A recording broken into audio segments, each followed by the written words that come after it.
What's up, Sharners? Spiky here in my Sharn cave. I'm back with my man, Roady Knowles. How are you, mate? Yeah, good mate. Yourself? Yeah, good, bro. Final round at D1 this weekend, mate. We'll flip back to the Manfield round, though. You ran 2 rounds in one weekend. Yeah, so we had 2 rounds back to back. Obviously, with Nelson missing out of the calendar for various reasons during the year, they decided to do back to back rounds at Manfield. And basically, for us, that meant that we ran the traditional direction on the Saturday, and then we actually ran reverse direction on the Sunday, which is the first time it's ever been run in that direction. Yeah, we'll just talk about that a bit off air. And I said I've never seen it as well. So pretty cool for D1 to sort of come up with that sort of aspect of sort of changing what... sort of changing it up a little bit, really. They're actually the kings of doing that, really. Likes of Wellington Speedway and Baypark Speedway and stuff like that. They're the king of thinking outside the box. Yeah, well, I mean, obviously, we wanted to put another round still into the championship rather than just dropping a round. And sort of it was a good idea based on the rest of the calendar for the rest of the year. So there was another layout, but everyone kind of put their hand up and said, no, let's just run it backwards. And I mean, in my opinion, it was really successful. I mean, for me personally, I really enjoyed running it backwards. It was a little bit short-lived for me on the Sunday, unfortunately. We'd lost a clutch in our top 32 battle against Dean Young. And yeah, it was disappointing because I felt like we sort of had what it take to have a good result on the Sunday as well after having a 7th place finish on the Saturday. Yeah, so talking a bit about Saturday, mate. What round was that that you kicked off, round 3? So that was round 3, yeah. Yeah, so how did you go with that, mate? You said you finished 7th. Who did you sort of come up with your first battle, mate? For the first battle of the weekend, I came up against Daniel Caldwell from down South Island. I mean, those guys actually have got some really weapon cars, and they travel a long way to come up and compete against us. So as unfortunate as it was that he got knocked out, it just meant that I got to continue on with my weekend. But it is good to have those guys up here. I then had Aaron Habib from Max Silver Construction, who's actually one of my brand partners as well. So yeah, you matched up with him at Hampton Downs as well. Yeah, mate. as well. But it was a bit of revenge.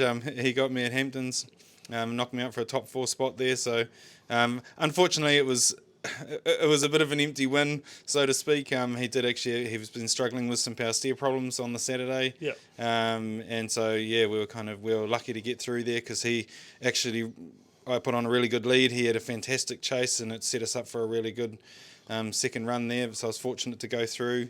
And then I actually came up against Isaac Aldridge in the top 8, and he's a guy that actually missed the first round of this year. But he's really come on as a driver in the last sort of 12 months, through a season of D1, the MSC comp, which he went really well at, and he's done some good development on his car, and he just beat me fair and square on the day, and that was how my Saturday finished up. Yeah, it's pretty hard when stuff like that happens. You sort of you qualify well, you go for a couple of battles, and you get knocked out, and it's sort of job done. We'll move on to round 4, mate, the reverse format that we just talked about. Yeah. You said you had a pretty good qualifying. Yeah, well, the qualifying for the Sunday was based on the results from the Saturday. Oh, nice. So, basically we ended up obviously 7th on the battle tree, and Dean hadn't had such a good day with some actual ECU issues. So he was in 25th, so that's why I had him up first. I mean, he's actually a really clever guy as well, great driver, and he actually ended up going on to win Sunday, so which was great for him after coming off a very average Saturday. Yep, no, that's cool, mate. So after 4 rounds, whereabouts are you sitting, mate? So I'm tied for 11th in the championship at the moment, so we're just outside the top 10. Getting knocked out in the top 32, it does hurt you when you get to the pointy end of the season, but look, we're going into Baypark. We've got very little to lose going forward. We want to go there and give it everything that it's got because we've got some big changes ahead for next year. Yeah, mate. Who's the current top 3 going into this round as well, mate? So I've got Keisuke Nagashima, Adam Whitehead, and Daniel... Gone out of my head. Nah, sweet. You had a battle with Keisuke up at Hampton, eh? Yeah, at You Hamptons. beat him? Yeah, I did. Yeah, that's right. You did too. Yeah. So He's one that's been hard charging. He went really well at the first round, second round. Yep. First round? So at the first round, he went really well. Yep. Yeah, I'm pretty sure that he actually won the first Yes, round. I was saying he was leading going into Hampton Downs. You beat him Yep. at Hampton Downs. Yep. He obviously went really well at the 1 or 2 round, the Yep. Menfield round. Yep. So he, I can't remember exactly where he finished up on the Saturday, but he was right up there and had a pretty good day on the Sunday as well. So yeah, I mean, like obviously as a driver, you know, Keske is one of the guys who does do a lot of driving. He actually skips around the world and up and down the country here, making sure that he's getting plenty of seat time. So, you know, full credit to him and his team. And obviously it's showing in his results this year. Sweet, mate. We'll move on to the Baypark round. That's this weekend. It's Friday, Saturday. Friday kicks off some practice and stuff at 3 o'clock. Yep. Yeah, so the public can come in from 3 o'clock onwards on Friday. And yeah, I think it's about 5 or 5:30. I think we start getting into the Pro Sport qualifying and then obviously Pro qualifying after that. Yep. Where we qualified 8th there last year, so we're sort of, you know, really going there this year, hoping that we can, you know, do the same thing again this year. Yep, and some people that are on my Sharns and Sparky page, of course, being Speedway people, thinking how they're going to drift around a Speedway track. What do? They tear the ground up, eh? Yeah, so they basically underneath the Speedway track there is concrete. So they scrape all the clay off from the pit gate all the way around to pretty much halfway down the back straight in the opposite direction. So for Speedway guys, it'll be pretty much, yeah, so going into 3, out of 4 and to the pit exit is all scraped off. And this year I think they've actually made a tilt slab to fill in the gap between the infield concrete and the concrete on the outer part of the track. And then they lay a piece of concrete in between the pit entrance and the centre of the track there as well. It's actually pretty cool. There's a massive amount of work.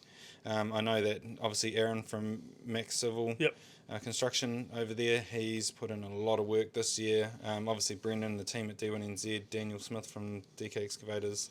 Yeah, and you'll see old Steve Daniels walking around with his phone and his camera and everything, pestering everyone, seeing what's going on. Yeah, 100%. Hey, look, there's been lots of activations in schools and, you know, in Bayfair and trying to get people aware that it's going on because, you know, as a driver, having the grandstands full, you know, as noisy as it is in there and the cars are noisy, you can still hear the crowd over it and it's pretty special.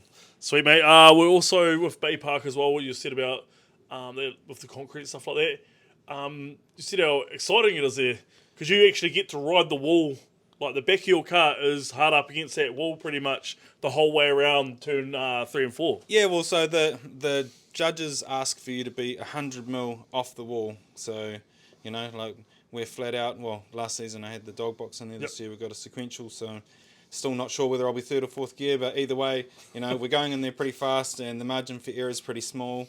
And especially when you've got another car on your door or vice versa. So it's really exciting from a driving perspective. You know, it's still fast and it's 113% commitment all the time. You know, it only takes a small mistake to end in tears there. Yeah, so obviously by the look on your face and the excitement, this is one of your favourite rounds? Yeah, definitely. Hey, I mean, look, to be honest, being a part of a 5-round drifting comp in this country is exciting on its own. You know, it's not something that everyone just gets to go out and do. But yeah, to be honest, to be that close to home, you know, only 45 an hour away and have all those people, you know, that can just about reach out and touch you from the fence, it is pretty exciting. Yeah, we'll also talk about, mate, you've got a little bit of a giveaway going on your page. Yes. Jump over onto Arcade Drift. Yep. Cream Insurance. Yeah, so Mark Mallard from Cream Insurance gave us some tickets to give away. All you have to do is find a photo of my car and your favourite one, anyone, just one from the last few years. There's heaps of them about, and just drop it on the page and you'll go into the draw to win it. Yeah, it's drawn tomorrow night live as well. Yep, so drawn tomorrow night, and if you want to add a comment in there with another car that Cream Insurance does sponsor as well, because he does support a lot of motorsport around the country, that'll get you an extra prize if you happen to win it, of a signed photograph posted and framed. Yeah. No, it's cool, mate. So there's obviously Baypark. It's going to be Friday, Saturday. Of course, Saturday is the big day.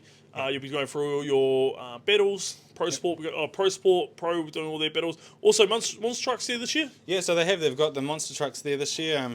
I understand they've had a bit of a change up from the past, so it should be fairly entertaining for the crowd. And yeah, we're looking forward to a good night there. I want to see, for me, having the grandstands packed, it just adds to the atmosphere, and it's a real cool place to go and watch drifting.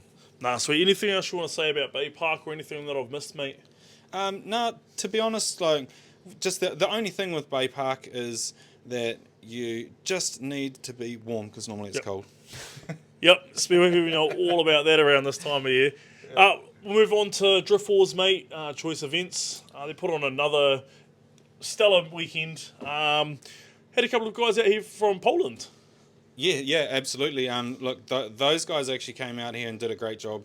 They got into foreign cars, driving foreign tracks. It's quite different to what they do at home, and they were actually really good entertainment value. They all drove well.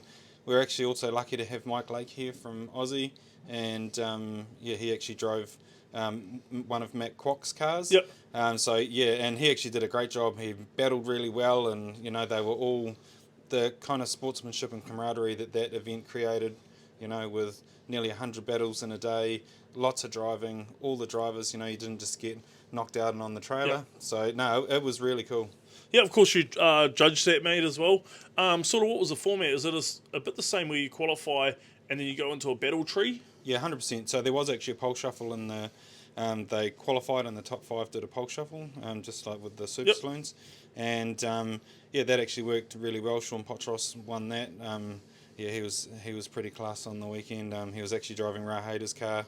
Man, Ra, I'll take my hat off to him. He's the first person to put his hand up for Sean to drive.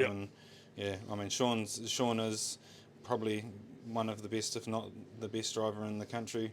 And he just showed his class on the weekend, in a foreign car, just got out there and done the business. Yeah, I see old Benji Stenham was down there with Mucka Motorsport and a 6-rotor, mate. Yeah, man. Pretty cool to see stuff like that out there as well. Yeah, 100%. He's actually a really nice dude as well. Yep. And, he had a couple of car issues, but, he just soldiered on through the weekend and made the best of it and had a smile on his face. So, having the calibre of car and the calibre of the driving across the weekend was really good.